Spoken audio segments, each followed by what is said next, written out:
Assalamualaikum warahmatullahi wabarakatuh. Salam sehat selalu. Anak-anak, setelah kalian mengerjakan dan membahas LKS 1 metabolisme tentang enzim, mari sekarang kita buat resume. Pada bab 2 ini kita akan membahas tentang metabolisme. Apa itu metabolisme? Metabolisme adalah seluruh reaksi kimia yang terjadi di dalam tubuh makhluk hidup. Reaksi kimia tersebut ada proses anabolisme, yaitu penyusunan, dan ada proses katabolisme, yaitu pembongkaran. Di dalam setiap proses metabolisme akan terlibat adanya bahan, energi, dan enzim. Karena di setiap reaksi metabolisme terlibat enzim, mari sekarang kita bahas tentang enzim. Apa itu enzim? Enzim adalah senyawa kimia yang dihasilkan oleh kelenjar eksokrin yang berfungsi mempercepat terjadinya reaksi kimia tetapi tidak ikut bereaksi. Struktur enzim. Enzim terdiri dari dua komponen. Satu, senyawa protein. Senyawa protein enzim disebut dengan apoenzim. Yang kedua, senyawa non-protein. Senyawa non-protein disebut dengan gugus prostetik. Gugus prostetik ada dua macam, koenzim dan kofaktor. Koenzim adalah senyawa organik non-protein, sedangkan kofaktor adalah senyawa anorganik. Apoenzim dan gugus prostetik akan membentuk holoenzim, yaitu enzim yang aktif. Contoh, di dalam lambung dihasilkan enzim pepsinogen. Enzim pepsinogen belum bisa bekerja secara aktif. Pepsinogen disebut dengan simogen, enzim yang belum aktif. Pepsinogen akan diaktifkan oleh HCl, sehingga pepsinogen akan berubah menjadi pepsin.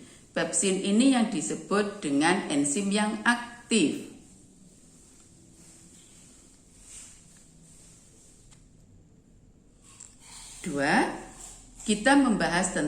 Sekarang kita membahas tentang sifat-sifat enzim. Enzim sebagai biokatalisator, yaitu senyawa yang mempercepat terjadinya reaksi kimia tetapi dengan menurunkan energi aktivasi tetapi tidak ikut bereaksi. Diulangi, enzim berfungsi sebagai biokatalisator, yaitu senyawa yang bekerja mempercepat terjadinya reaksi kimia dengan jalan menurunkan energi aktivasi dan tidak ikut bereaksi. Sifat pertama enzim, sebagian besar enzim tersusun dari senyawa protein. Yang kedua, enzim bersifat spesifik, artinya enzim hanya bekerja pada substrat tertentu. Yang ketiga, pada umumnya enzim bisa bekerja bolak-balik, bersifat reversibel. Ketiga, kita bicara cara kerja enzim. Cara kerja enzim ada dua macam, yaitu secara log and key dan secara induksi pas. Apa itu log and key? Enzim yang bekerja secara log and key seperti gembok dan anak kunci. Enzim mempunyai dua sisi aktif. Mempunyai dua sisi. Satu, sisi aktif. Dua, sisi alosterik. Pada cara kerja log and key, maka bentuk sisi aktif enzim serupa dengan sisi aktif substrat. Enzim sebagai gembok, di mana substrat sebagai anak kunci. Karena bentuk sisi aktifnya serupa, maka substrat bisa masuk ke dalam enzim. Enzim yang bekerja secara log NG bersifat kaku. Kenapa? Karena dia bisa bekerja hanya pada substrat-substrat yang mempunyai sisi aktif yang serupa dengan sisi aktifnya. Yang kedua, bekerja secara induksi pas. Pada enzim ini, maka sisi aktif enzim bersifat lentur. Sisi aktifnya bisa menyesuaikan dengan sisi aktif dari substrat. Enzim ini tidak bersifat kaku. Itu cara kerja enzim. Sekarang yang keempat, macam-macam enzim berdasarkan tempat kerjanya. Enzim ada yang bekerja secara intraseluler, ada yang bekerja secara ekstraseluler. Contoh enzim intraseluler adalah enzim katalase. Apa itu enzim katalase? Enzim katalase adalah enzim yang bekerja menetralkan racun yang dihasilkan oleh tubuh. Racun itu berupa H2O2. Enzim katalase bekerja menguraikan H2O2 menjadi H2O plus O2. Enzim katalase bekerja menguraikan H2O2 menjadi H2O plus O2. Dari senyawa beracun H2O2 menjadi senyawa yang netral, yaitu H2O plus O2. Nanti pada kegiatan selanjutnya kalian ditugaskan untuk membuat proposal tentang percobaan enzim katalase. Yang kedua, enzim yang bekerja ekstraseluler. Contoh enzim yang bekerja secara ekstraseluler yaitu enzim-enzim yang bekerja pada sistem pencernaan. Amilase, pepsin, eripsin, lipase, itu contoh enzim yang bekerja secara ekstraseluler. Yang terakhir, kita bicara tentang faktor-faktor yang mempengaruhi kerja enzim. Ada beberapa faktor yang mempengaruhi kerja enzim. Yang pertama, suhu. Yang kedua, pH. Yang ketiga, konsentrasi substrat dan konsentrasi enzim. Yang keempat, inhibitor. Yang pertama, suhu. Kenapa suhu mempengaruhi kerja enzim? Karena enzim itu sebagian besar tersusun dari senyawa protein. Sedangkan senyawa protein keberadaannya dipengaruhi oleh suhu. Pada suhu yang tinggi, maka protein akan mengalami denaturasi, yaitu rusak. Jika proteinnya rusak, maka enzimnya akan rusak, sehingga dia tidak bisa bekerja. Pada suhu yang rendah, maka protein akan mengalami koagulasi, membeku. Enzimnya bersifat non-aktif. Kenapa? Karena enzim yang pada suhu rendah, jika kembali pada suhu optimum, maka proteinnya akan kembali normal, sehingga enzimnya bisa bekerja.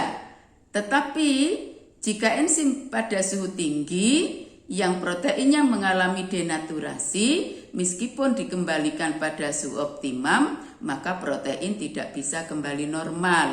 Enzimnya, proteinnya sudah rusak, sehingga enzimnya tetap tidak bisa bekerja. Itu pengaruh suhu. 2. pH. pH akan mempengaruhi kerja enzim karena pH akan memutuskan ikatan-ikatan pada sisi aktif enzim. Jika ikatan-ikatan molekul pada sisi aktif enzim itu rusak, maka bentuk sisi aktif enzim akan berubah.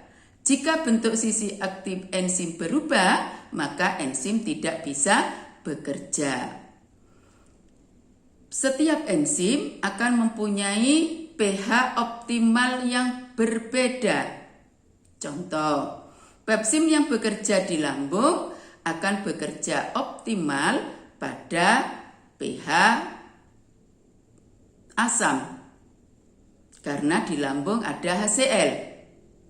Amilase yang bekerja di mulut akan bekerja pada pH normal. Sedangkan lipase yang bekerja pada duodenum akan bekerja optimal pada pH basa. Itu pengaruh pH. pH akan menyebabkan sisi aktif enzim berubah. 3. Konsentrasi enzim dan konsentrasi substrat. Penambahan enzim akan menyebabkan reaksi lebih cepat karena bekerja lebih banyak. Penambahan substrat juga menyebabkan reaksi lebih cepat. Tetapi penambahan enzim dan substrat di sini bisa mencapai titik jenuh. Pada saat mencapai titik jenuh, maka penambahan enzim dan substrat tidak lagi mempengaruhi laju reaksi. Reaksinya akan tetap konstan. Itu pengaruh konsentrasi enzim dan substrat. Yang terakhir, inhibitor, penghambat.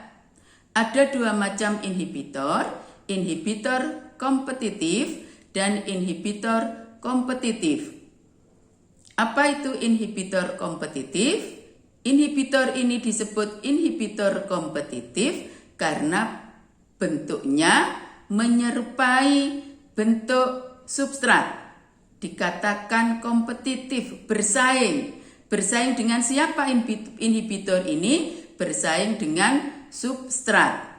Seperti BK katakan bahwa enzim mempunyai dua sisi. Satu sisi aktif dan satu sisi alosterik.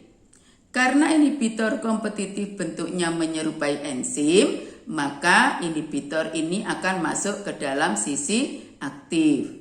Jika sisi aktif sudah dimasuki oleh inhibitor, maka substrat tidak bisa masuk, maka enzim tidak bisa bekerja.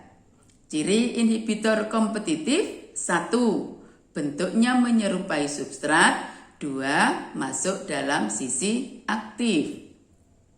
Yang kedua, inhibitor non-kompetitif. Disebut inhibitor non-kompetitif karena dia tidak bersaing. Apa itu inhibitor kompetitif? Inhibitor kompetitif adalah inhibitor yang masuk pada sisi alosterik. Jika sisi alosterik enzim terisi inhibitor non-kompetitif, maka bentuk sisi aktif enzim akan berubah. Jika bentuk sisi aktifnya berubah, maka substrat tidak bisa masuk, sehingga enzim tidak bisa bekerja. Inhibitor non-kompetitif cirinya: 1.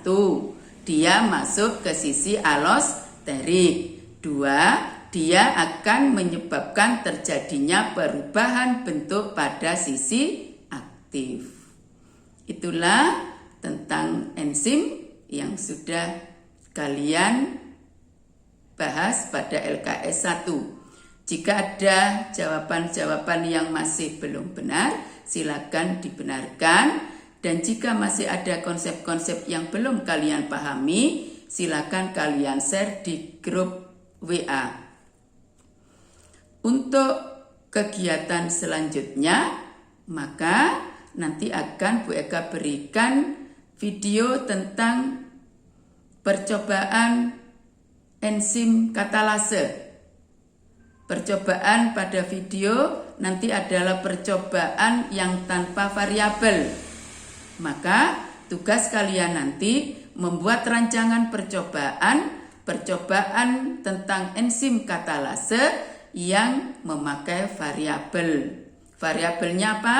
Variabelnya adalah faktor-faktor yang mempengaruhi kerja enzim. Jadi, judul dari rancangan percobaan kalian nanti adalah faktor-faktor yang mempengaruhi kerja enzim katalase.